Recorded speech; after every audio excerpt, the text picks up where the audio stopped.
Hi, I'm Keith Clappity, inventor of the EdgeMate Pool Chair, and today I'm here to show you how quick and easy it is to assemble EdgeMate's very own custom storage rack. Let's go. The tools you'll need for this quick and easy project include a 13mm wrench and a secondary device that will keep the bottom bolt on the casters from turning. Included in this project are 4 casters, 2 of them locking. With those also include 4 locking nuts and 4 washers, 3 gusset arms, and 6 locking clips with pins. Your first step is going to be attaching the locking caster to the bottom of the rack. Slide it in through the designated holes, put on your washer, and then tighten it down with the nut.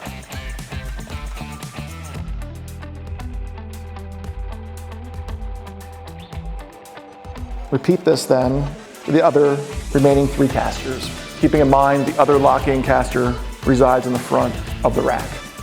All right, step 3, here we go. You're gonna raise the rack into its full and upright position, and now we're going on to install the gusset arms. The next step is installing the gusset arms. We start in the middle position, insert the pin,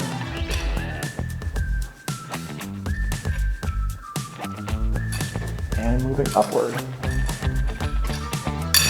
We will secure these pins using the available clips.